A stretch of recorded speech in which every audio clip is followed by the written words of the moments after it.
Mr. Shelley to come and introduce Councillor Deal, please.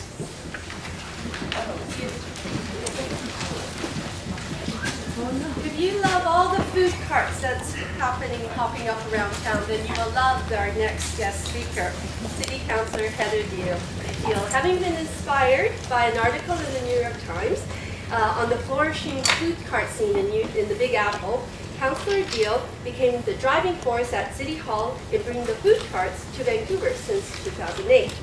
In addition on working on increasing the number and types of food carts, Councillor Deal brings her passion for sustainability, arts and culture, accessibility, and affordability in Vancouver. Some of the projects she brought forward include green initiatives on waste reduction in the region, programs supporting artists, expanding creative spaces around town, improving accessibility throughout the city, as well as pedestrian safety. Councillor Deal was first elected to the City Council in 2005 and was re-elected in 2008 and then 2011. Before that, she served as a Vancouver Parks Board Commissioner for 3 years from 2002 and was the chair of the Parks Board in 2003. Born in England and raised in Michigan, Ms. Deal is a professional biologist and an environmental educator and activist. She sings in the Vancouver Bach Choir and served as the president of the choir board of directors and worked with the Portland Hotel Society to bring the Bach Choir to downtown Eastside for free concerts. In addition, Ms. Deal is also an avid cyclist, camper, hiker, enjoys gardening on her Kitsilano balcony. Wow, if this isn't enough, we are so privileged to have Ms. Heather Deal today taking time out of her busy schedule to speak with us.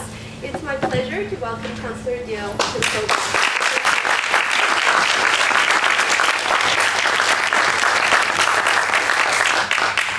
Nightmares you would have where you'd wake up and you'd think you were taking an exam, I don't know, naked or hadn't studied or something. That's like following Christopher Gaze. He's so clothes and so are you. Okay. Thank you very much for welcoming me here. I've heard about some of the speakers you've had and I feel quite honored to be in their company. I did indeed meet Christopher years ago when I was the chair of the Bach Choir Board, and Christopher very kindly worked with us to help costume some of our fundraisers. And there's some very funny photographs I still have of you and I in some of those costumes that I won't, luckily they're not digital. But Christopher and the Bard have been part of the cultural ecosystem of this city for such a long time and done such a great job that this is a fantastic setting. And yes, it's always like this. I know it's never sunny in Toronto, never warm, but it's always just the perfect breezy warmth here. But part of the cultural ecosystem of the city is our tourism. It's such a huge and such an important part of what makes us a lively and thriving city. And one of the things that I'm really hoping to do in working with the mayor and our culture and arts community is to get that tourism with your assistance year-round, really pump up the off-seasons to get a festival. I have a goal of a festival every weekend of the year.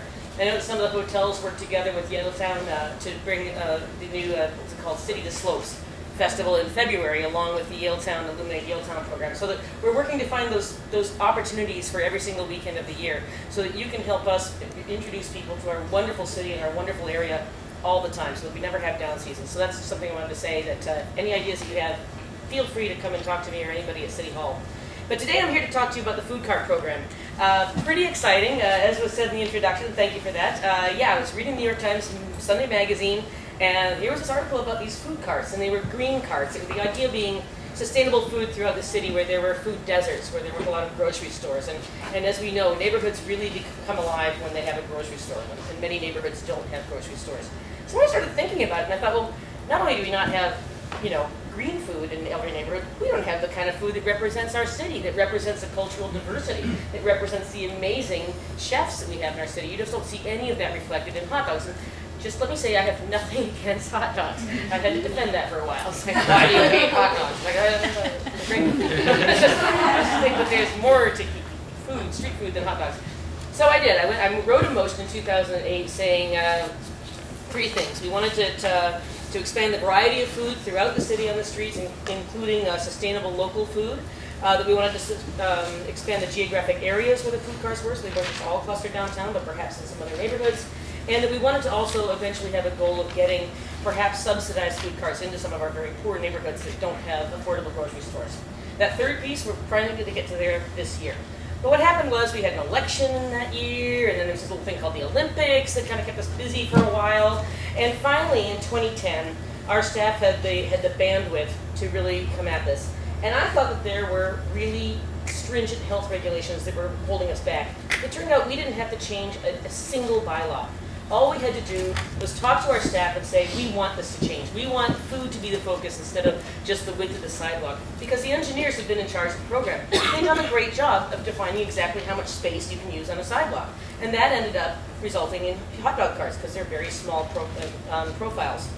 So once we said, well, no, let's look for other opportunities, we worked with Coastal Health. It turned out they didn't have concerns as long as it fit all of their food safe requirements. And it turned out all we had to do was have the political will and say, make it so. That first year, we had 17 empty spots. We already had, oh gosh, what's the number? It was about 70 spaces that were designated food cart locations in the city. About 70. 17 of them were vacant. So I said, let's fill those and say that you have to bring creativity. You have to have some local food or nutritious food or more interesting or ethnic or, multicultural, something other than hot dogs. Bring it forward to us. We had 400 people bring forward over 800 applications to us for those 17 spots. Wow. We used the lottery because that's what we'd always used in the past, and it worked fine when it was hot dog A versus hot dog B.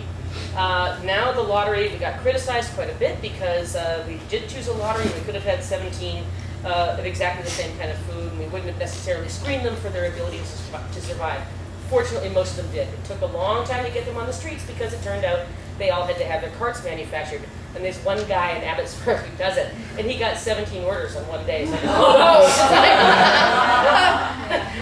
and these are not cheap carts. These are $20,000, $30,000 carts. It's a significant investment to start one of these businesses, but much cheaper than starting a restaurant. So for budding chefs or for restaurants that wanted to grab another side of their business potential, it made sense. So we actually got those people up. It took months, and again, criticism, you said they'd all be out there by July the 1st, and so I was in the media doing a lot of things like, well, you have 11 new food carts on the street now, not 17 yet, so why is that a bad thing again? Can you remind me of why we did a bad thing by putting 11 new food carts on instead of 17 by that date? Eventually they all rolled out. A few of them changed hands as they discovered they didn't have the skills, and then by the next year they'd settled in. So the next year we came up with a process. We were accused for being too stringent. So the bed was too soft, the bed was too hard. We were too stringent because we said we have a point system, and we had a panel of experts, and we had people talking about sustainability, people talking about health, people talking about chefs helping us with the tastiness of it all, business people looking at their business plans. We examined all of these parts of the business plan to ensure that people were going to have the best shot at success, because we're just there creating the opportunity. We're not creating food carts. We're setting the table and letting people come in and fill that space, and we want them to thrive. And we ended up with about 100 applications, and we put about another 17 carts out on the street that year. And we moved in motion saying we would do 60 carts over the next 4 years. So this year, we added a taste test, which we were criticized for not having before. We had a little bit less criticism every year. I was very lucky to be one of the tasters. Charles Gauthier from the DVBIA was another one of the tasters. We felt extremely lucky until we got to about the 12th or 13th dish out of 25 that we were tasting. And we all started to go, oh no, I shouldn't have had 2 bites of that third one. But it was fantastic. We had 59 applications, 25 went to the taste test, 12 were given spots, and 3 were held aside for these green cards, which will have to be subsidized. We're working with a partner, and once that partnership is confirmed, we'll be able to do, working with health, get some green carts into places like the downtown east side, and perhaps a mobile one that goes to seniors' homes. Because seniors are actually some of the most food disadvantaged people in the city in terms of proximity and ease of getting good groceries. So those are all in place now, and I cannot tell you the media. You've seen the media. It's been outstanding. We have the app. If you haven't downloaded the app, it's there. It's Street Food Vancouver, and it's got little push pins all over the place. It's telling me that there's like 27 of them near where I am right now. We have a total of 103 carts now. About half of those are new, and half of those are the old ones. Some of the hot dog carts have started converting to other types of food. We have of the 12 we chose this year, 9 different ethnicities or countries of origin were represented in those 12 different carts. So now, one of the best things that happened is that I got a call from the New York Times saying, we hear you've got this food cart program. How'd you think of it? I said, well, from you.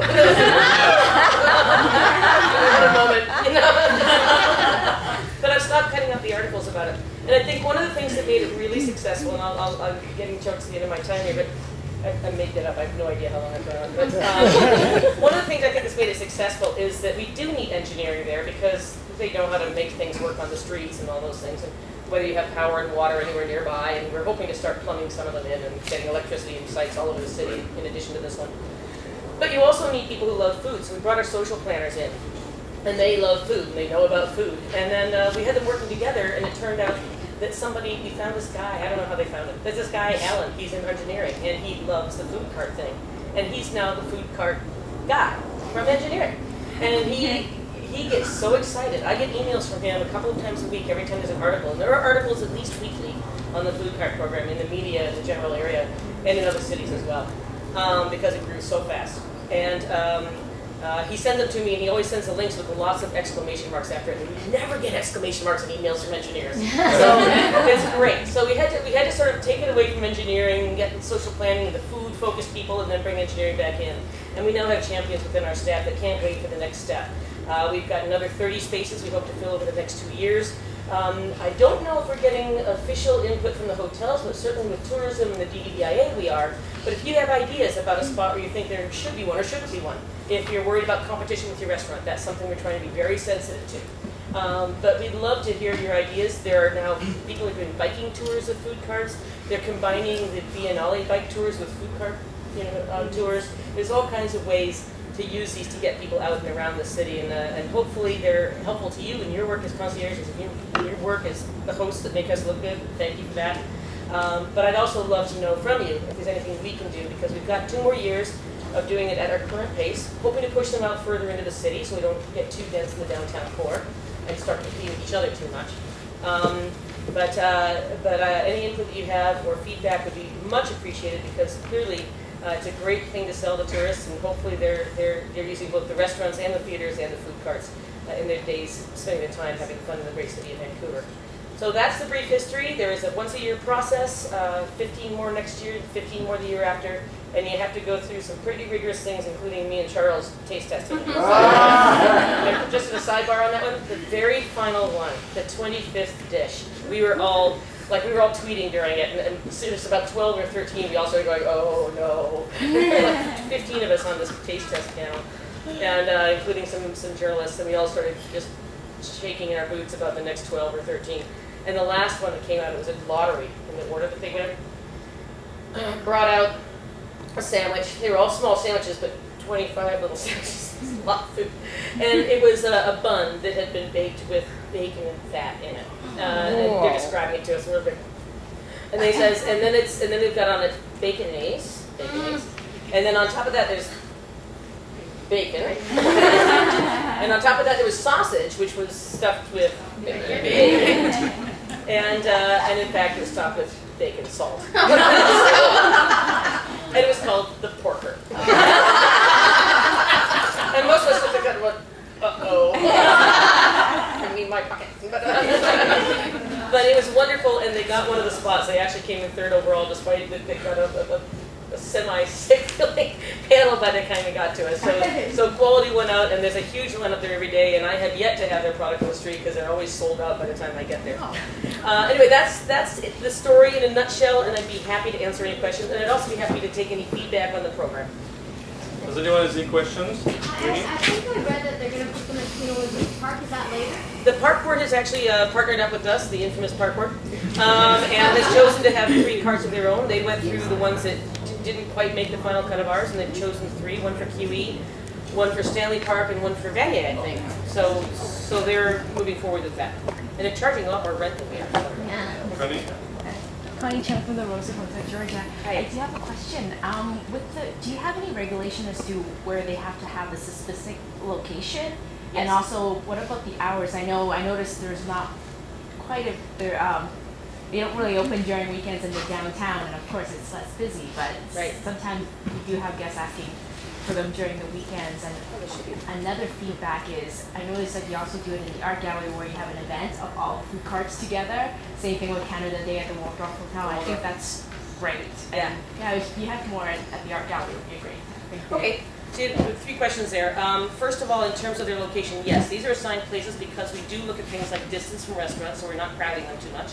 And we look at the width of the sidewalk because we do need to allow safe passage of wheelchairs and scooters and every other kind of vehicle, as well as the street furniture, which includes them, bus stops, newspaper boxes, all those things. So there are regulations. So these are pre-selected locations.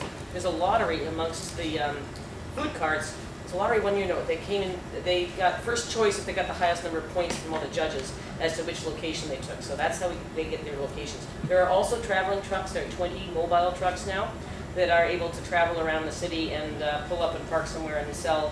And they have to move on if they haven't had a customer in an hour. So they can stay as long as they've got customers, and once the customers peter out by the next end of that hour, they have to have moved on. And they're quite popular, and 2 of those actually applied for and got the permanent spots this year. One of them is keeping their mobile truck as well.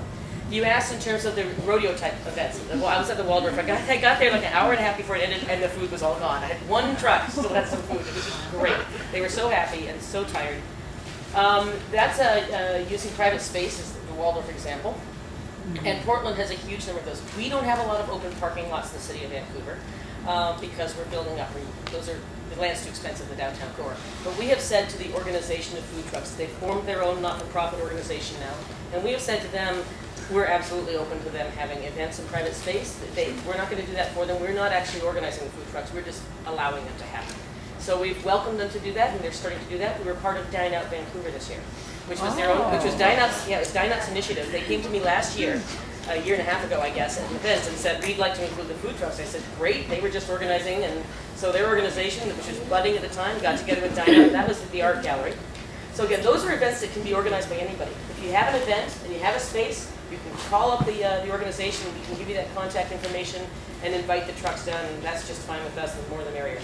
I think that was all of your questions. Yes, thank you. David? Hi, it's David from Portland, Vancouver. Hi. I was just wondering, I love the apps program and it's really helpful, but not all of our guests have access to apps. Right. Wondering if there's any way for the permanent ones to have some sort of PDF file that we could just kind of print 1 page and have a little map, a little maybe description, We should something do that. that's more tangible that we can deal with for people that aren't as computer savvy. We should do a brochure. I was online or on the website today to see if there was anything, and there's a spreadsheet. So I printed it, but I would never use it as a person. So that's a very good idea. I'll bring that back to the staff. Thank you. And I live in the West End. I think we should have some on the Devon Street in the summer. It's very busy and it's not much. Yeah, and I think one of the reasons is the sidewalk width, but that's something that I'll bring back as well. I think you're right that we need more of those. We need ones in places like where people go play ball and things like that as well. There's lots of opportunity.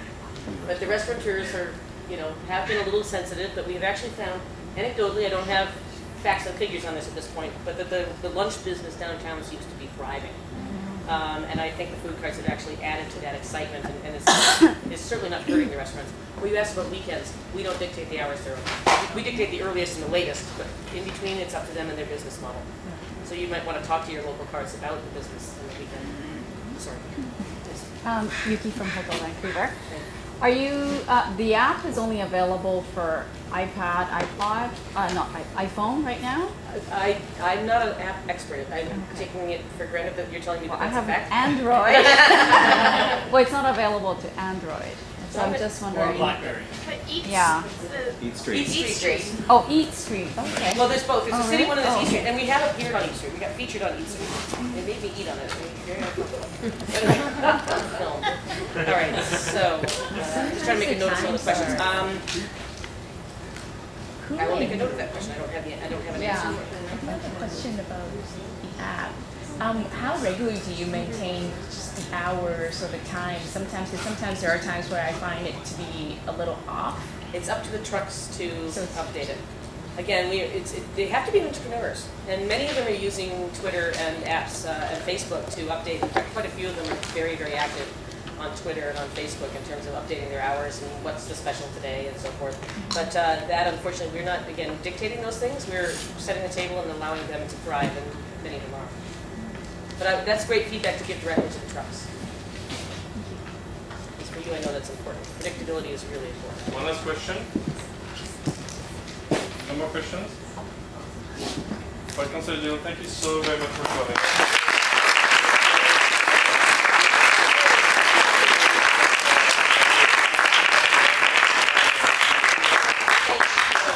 And on behalf of the members, we want to thank you, the current city council